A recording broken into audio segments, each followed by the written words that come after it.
प्रिय दोस्तों नमस्कार। इंडिया ऑनलाइन क्लास में आपका स्वागत है। आज हम प्रश्नावली 5.2 के प्रश्न क्रमांक 3 का पहला सवाल हल करेंगे, जिसमें हमें दिया हुआ है निम्न समांतर श्रेणियों में रिक्त स्थान भरिए। यहाँ पर जो हमें रिक्त स्थान दिया गया है समांतर श्रेणी के अंदर, ये वाला दूसरा वाला, इसको हमें सवाल के माध्यम से ज्ञात कर यहाँ पर लिखना है। तो शुरू करते हैं, सवाल को लिखते हैं यहाँ पर हम हल।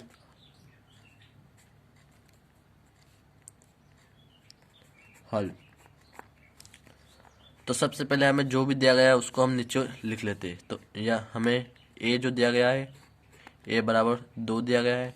और पद कितने हमारे, इसमें पद कितने दिए, इसने 1 2 और 3 पद दिए।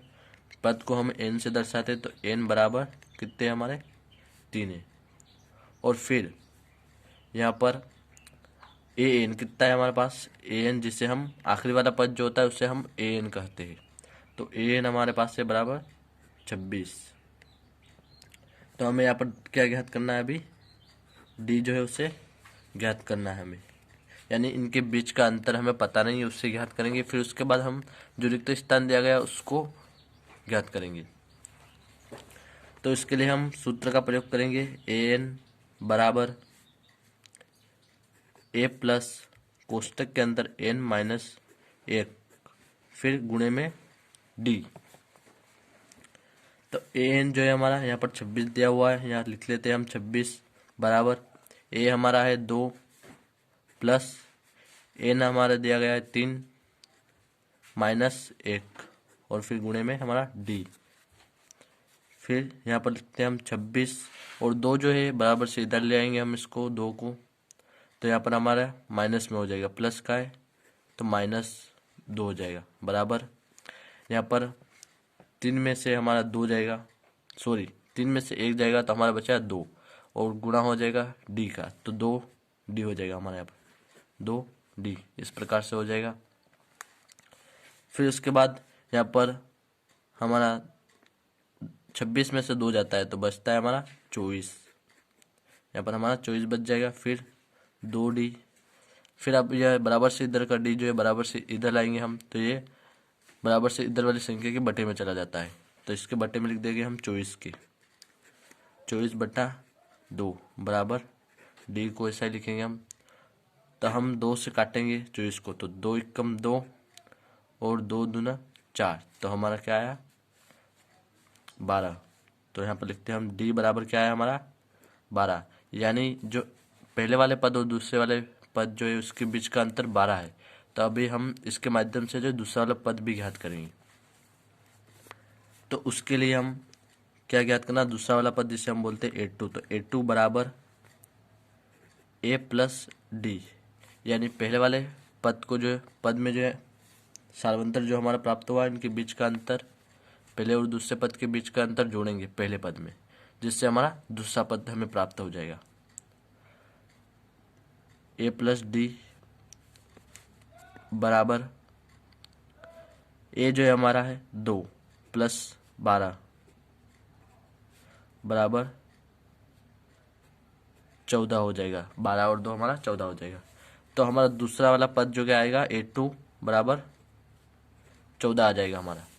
तो हम यहाँ पर रिक्त स्थान में इसको लिख देते हैं 14। पहला पद हमारा 2 रहेगा, दूसरा 14 और तीसरा पद हमारा 26। इसके बाद दोस्तों हम इसका दूसरा सवाल हल करेंगे, जिसमें हमें पहला पद और तीसरा पद जो नहीं दिया गया है, इसमें रिक्त स्थान के रूप में पहला और तीसरा पद नहीं दिया गया है और दूसरा और चौथा पद दिया गया है। तो इसको हल करेंगे। अब हम लिखते हैं यहाँ पर फिर से हम हल। तो सबसे पहले हमें जो दिया गया वो हम लिख लेते हैं यहाँ पर। तो पहले दिया गया हमें दूसरा पद, तो लिखते हैं दूसरा पद जिसे हम a2 से दर्शाते हैं, a2 बराबर 13। तो हम इसको किस प्रकार से लिख सकते हैं, तो हम इसको लिखेंगे पहला पद जो हमारा जिसे हम कहते हैं a प्लस डी, यानी कि सार्वंतर बराबर 13। हम पहले पद और सार्वंतर को जोड़ेंगे तो हमारा दूसरा पद हमें प्राप्त होता है, तो हम इसलिए इसको इस प्रकार से लिखेंगे और फिर इसको समीकरण 1 नाम देते हैं हम। और फिर चौथा पद हमें दिया गया है, उसको लिखते हैं हम चौथा पद, जिसे हम A4 से दर्शाते हैं, बराबर 3 दिया गया है हमें। फिर इसको भी हम इसी प्रकार से लिखते हैं A+3D, इस प्रकार से हम इसको लिख सकते हैं। अगर हम दोस्तों यहाँ पर जो है A+3D करते हैं तो हमें चौथा पद प्राप्त होता है, तो इसलिए हम इसको इस प्रकार से लिखते हैं, बराबर A+3D बराबर, इसको हम समीकरण 2 नाम देंगे फिर से। और फिर अब हम यहाँ पर लिखते हैं समीकरण 1 व 2 से। अब हम इसको समीकरण 1 और 2 से जो है हल करेंगे, समीकरण 1 व 2 से।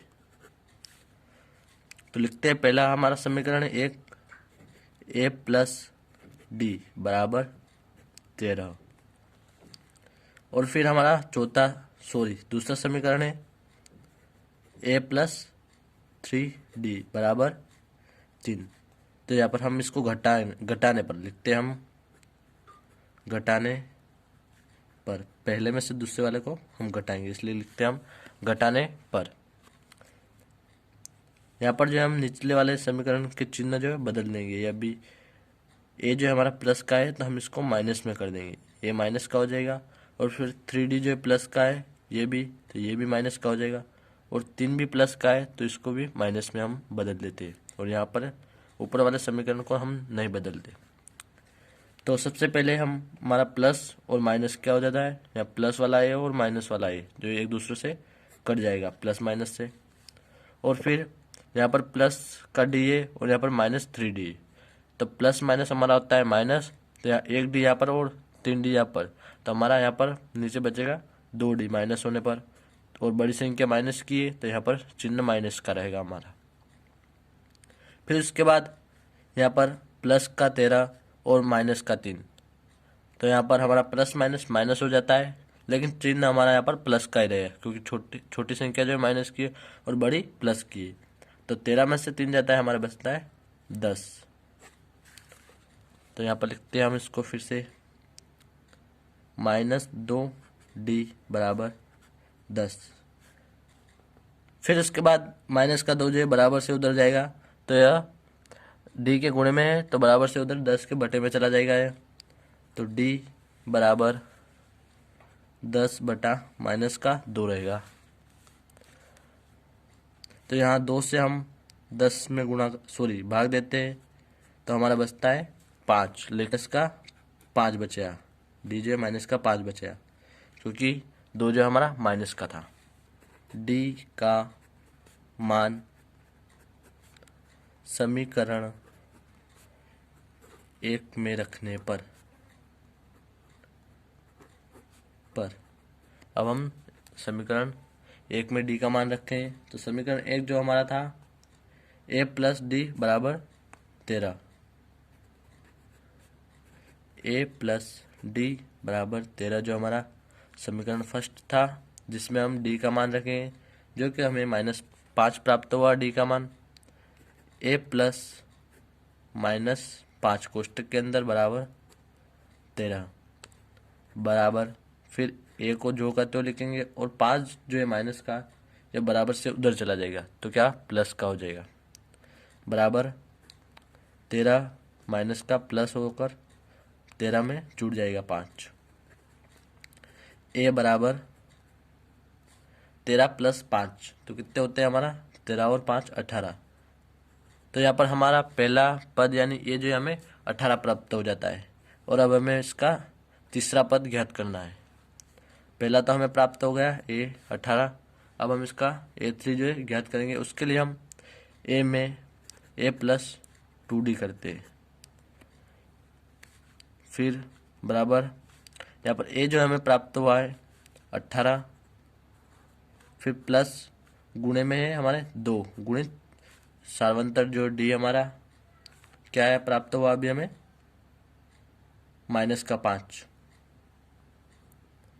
अभी हमें प्राप्त हुआ है D बराबर 18, और 2 और 5 का गुणा हुआ तो हमारा क्या हो जाएगा 10, और क्या हो जाएगा वो माइनस का, तो माइनस प्लस क्या हो जाता है हमारा यहाँ पर माइनस हो जाता है -10। बराबर, फिर 10 में से 18 में से हमारे 10 जाते तो बचा 8। तो अब हमारा यहाँ पर A3 जो हमें क्या प्राप्त हो जाएगा, यानी तीसरा वाला पद 8 प्राप्त हो जाएगा। पहला हमारा आया 18, दूसरा 8, सॉरी तीसरा 8। धन्यवाद दोस्तों, आशा करता हूँ सवाल समझ में आ गया होगा।